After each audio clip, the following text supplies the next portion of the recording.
भगवान का प्रथम विवाह किनके साथ हुआ? मां रुक्मणी के साथ।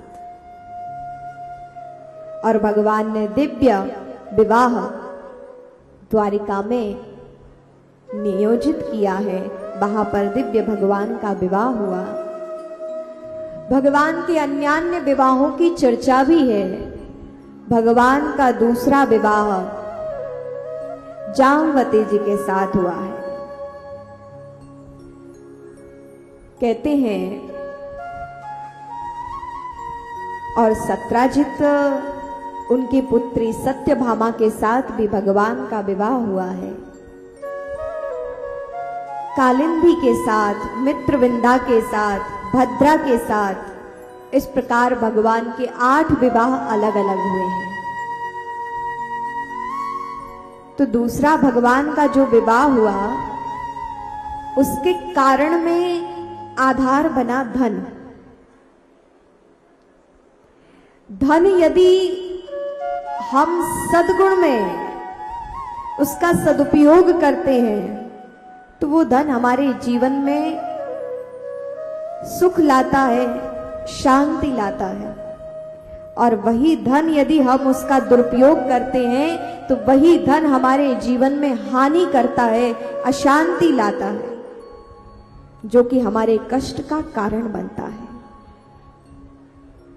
कहते हैं कि सत्राजित जो कि द्वारिका में ही निवास करता था, एक बार उसने भगवान सूर्य की उपासना की, तपस्या की। तो भगवान सूर्य ने वरदान दिया कि मैं तुम्हें एक दिव्य मणि देता हूं जिससे तुम्हें अपार धन प्राप्त होगा। धन के लिए उसने उपासना की तो भगवान सूर्य ने वरदान में उसे मणि दे दी। और वो मणि प्रत्येक दिन 8 भार सोना देती थी, लगभग 2.5 किलो सोना। इतना सोना प्रतिदिन वह मणि प्रदान करती थी। एक दिन वही मणि पहनकर भगवान द्वारिका में दिव्य सभा में बैठे थे, उस सत्राजित पहनकर आ गया। तो सभा में बैठे सभी लोग खड़े होकर सत्राजित का स्वागत करने लगे कि मानो लगा कि स्वयं सूर्य देव आ रहे हैं, क्योंकि इतना प्रकाश था उस दिव्य मणि का कि मानो लगता था कि स्वयं भगवान सूर्य चले आ रहे हैं। तो भगवान ने कहा, अरे ये कोई और नहीं, ये सत्राजित यादव है, सभी बैठ जाएं, भगवान सूर्य नहीं है। तो भगवान ने प्रस्ताव दिया कि हे सत्राजित,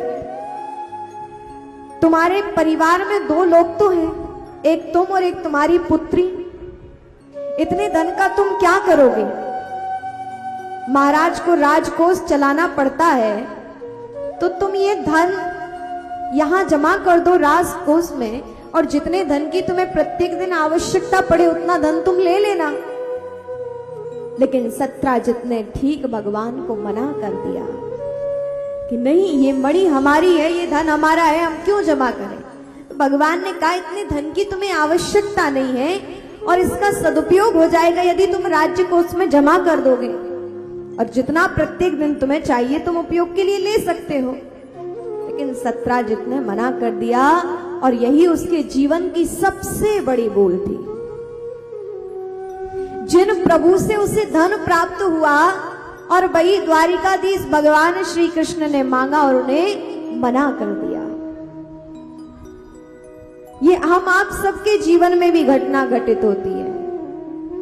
यदि प्रभु कृपा से कोई लक्ष्मी पुत्र बना है, परमात्मा ने किसी को धन दिया है, तो वो धन हमें प्रभु चरणों में भी समर्पित करना चाहिए। उससे क्या होगा कि हमारा धन शुद्ध होगा, और उस शुद्ध धन को जो हम अपने घर में प्रयोग करेंगे तब हमारी बुद्धि भी शुद्ध होगी। क्योंकि उस धन से आप क्या करते हैं? अन्न खरीदते हैं। अन्न क्या करता है? बुद्धि का निर्माण करता है। और जिस प्रकार का धन होगा उसका प्रभाव आपके अन्न में भी होगा। जैसा अन्न होगा वैसा आपका मन भी बनेगा। कहते हैं ना, जैसा खाओगे अन्न वैसा होगा मन। जैसे पियोगे पानी वैसी बढ़ेगी वाणी। तो ये हमारे जो पूर्वजों की उक्ति है वो कोई गलत नहीं है। हमारे शास्त्र भी कहते हैं आहार शुद्धो सत्व शुद्धि, सत्व शुद्धो ध्रुवास्मति। जिसका आहार शुद्ध हो गया उसका सब कुछ शुद्ध हो गया, और जिसका आहार शुद्ध है वह अपनी इंद्रियों पर भी विजय प्राप्त कर लेता है। आपने देखा होगा कि बड़े बड़े महापुरुष वो सब नहीं खाते जो सामान्य लोग खाते हैं। बहुत से लोग कहते हैं ना कि लहसुन क्यों नहीं खाना चाहिए, प्याज क्यों नहीं खाना चाहिए, ये तो अपवित्र माना गया है, भगवान को भोग नहीं लगता है। ये अधिकतर लोगों का प्रश्न रहता है कि लहसुन प्याज का भगवान को भोग नहीं लगता है। बात ये है कि इसलिए महापुरुष उसका भोग नहीं लगाते हैं क्योंकि ये सब तामसी गुणों को उत्पन्न करता है। ये भोजन व्यक्ति के तामसी गुणों को उत्पन्न करता है, उत्तेजित करता है। कहते हैं ना जैसा खाओगे मन वैसा बनेगा, जैसा खाओगे अन्न वैसा बनेगा मन। तो ये इस प्रकार का ये जो गरिष्ठ भोजन है, तो जब ये भोजन करते हैं तो हमारे शरीर में वैसा ही रिएक्शन होता है, वैसा ही प्रभाव पड़ता है। जिस प्रकार लोग हैवी भोजन कर ले, गरिष्ठ भोजन कर ले, तो कथा में बैठ सकते हैं, निद्रा आएगी, आपको सोने का मन करेगा, तो आप तो भजन साधना से दूर हो गए। जिसे निद्रा आएगी वो भजन साधना में कैसे बैठ सकता है? तो जिस प्रकार हमारा भोजन शुद्ध रहता है, आहार शुद्ध रहता है, तो हमारे शरीर में चैतन्यता, स्फूर्ति, जागृति बनी रहती है, जिसके कारण हमारा मन यदि हम भगवान के चरणों में लगाएं तो वो सहायक बने।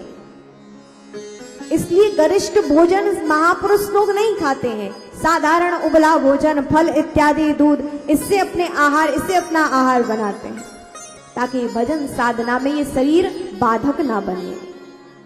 यही शरीर, इसी शरीर से परमात्मा की प्राप्ति की जा सकती है, और यदि यही शरीर बाधक बन जाए तो व्यक्ति परमात्मा से दूर भी है। इसीलिए हम अपने भोजन को शुद्ध रखें।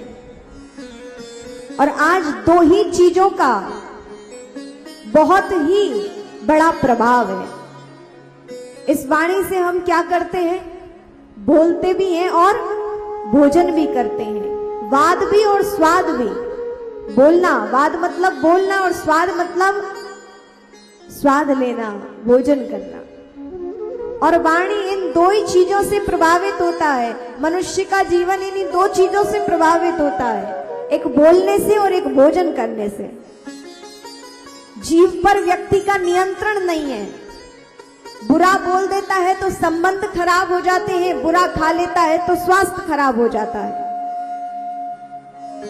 ये वाणी ही एक है जो दो प्रकार का कार्य करती है, बाकी सारे अंग एक एक कार्य को लेते हैं। ये कान क्या करते हैं? केवल सुनते हैं। बुद्धि क्या करती है? सोचती है।